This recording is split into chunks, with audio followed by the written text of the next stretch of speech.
suis arrivé dans les Cévennes il y a maintenant 6 ans, voilà, d'abord pour une formation d'animateur à Saint-Jean-du-Gard. Et c'est arrivé ici que j'ai découvert l'existence d'un coutelier qui formait à sa pratique sur le Mont Lozère. Et du coup, voilà, je vais quitter progressivement l'animation pour arriver à la forge. Voilà. Donc la forge, qu'est-ce que c'est justement? On travaille de l'acier. L'acier, c'est quoi? C'est du fer et du carbone. Voilà. On obtient ça par fabrication dans, historiquement, des bas fourneaux. Voilà. Aujourd'hui, c'est un petit peu différent. Et bon, du coup, moi, je récupère cet acier, voilà, c'est de l'acier, soit des suspensions de véhicules ou de l'acier agricole, des socles de charrues, des dents de râteau-faneur, des herses, voilà, que ensuite je reforge. Voilà. Donc reforger, c'est quoi? Forger, ça veut dire étymologiquement modeler à chaud. Donc en tapant la matière à au moins 800 degrés, voilà, on arrive effectivement à la déplacer et à lui donner la forme que l'on souhaite. Donc on a différents outils ensuite après pour nous aider, pour faire des pré-trous, pour rectifier un petit peu. Voilà. Et une fois que le couteau est forgé, voilà, il y a une étape quand même qui est essentielle, c'est le traitement thermique. Donc là il se fait, moi en l'occurrence, dans un bain d'huile et de manière sélective, c'est-à-dire que je vais ne tremper que la partie tranchant de la lame. Voilà. Ensuite, je vais faire un petit revenu, c'est-à-dire une fois que la lame elle est trempée, elle est totalement dure, mais là elle est tellement dure qu'elle en est cassante. Il faut la réassouplir légèrement en la faisant légèrement réchauffer. Voilà. Moi, la manière dont je trempe fait que ce petit revenu se fait dans la foulée. Voilà. Et une fois que le couteau ensuite est trempé, vient la partie usinage. Pour cela, ça se passe ensuite à l'atelier avec les machines, une ponceuse à bande et l'outil principal, on va dire, du coutelier qui permet d'usiner à la fois le métal comme le bois. Donc une fois qu'on a détouré le couteau et fait les émoutures, les parties, on va dire, qui nous permettront, qui amèneront la pénétration du couteau, voilà, et amèneront au tranchant, on n'a plus qu'à passer à la polissage, voilà, faire un joli miroir de notre couteau sur la machine à polir. Et ensuite la lame est prête. Il ne reste plus qu'à poser le manche. Voilà, donc différents manches sont possibles, soit des montages en plate semelle ou des montages en soie. Mais ça du coup ensuite ça se fait principalement grâce à la scie à ruban quand même, voilà, et la perceuse à colonne pour faire les petits trous.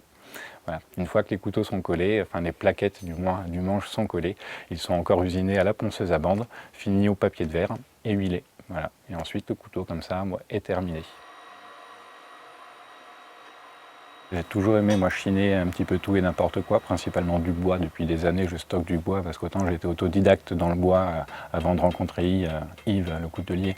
Maintenant je travaille également aussi le métal, mais là par exemple le dernier morceau de herse que je travaille, effectivement c'est la herse de mon voisin Georges qui était là-bas. Je fais tiens, qu'est-ce que c'est ça, et effectivement tu peux le prendre. Et du coup effectivement là je suis avec ma petite disqueuse dans le champ du village là, pour récupérer. Donc moi je trouve ça chouette, donc j'ai toujours ma petite disqueuse sur moi ou une petite scie à métal dans la voiture, voilà, donc effectivement on ne sait jamais ce qu'on peut trouver. Donc moi ce qui m'est arrivé, ce pourquoi du coup je suis venu au couteau, c'est que depuis tout petit j'aime les tranchants en fait, et ce qui coupe. Je crois que j'ai eu mon premier Opinel à l'âge de 5 ans peut-être, et j'ai dû mettre mon premier coup de machette dans la cheville à 10.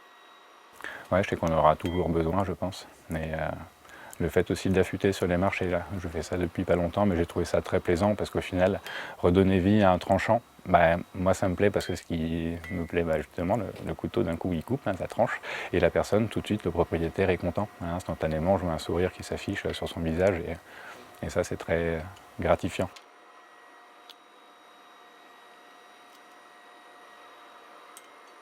Je ne serais jamais arrivé ici, effectivement, à Vernag, sans Yves Pelker, qui effectivement m'a tout appris à la forge, voilà, en échange simplement de services. Voilà.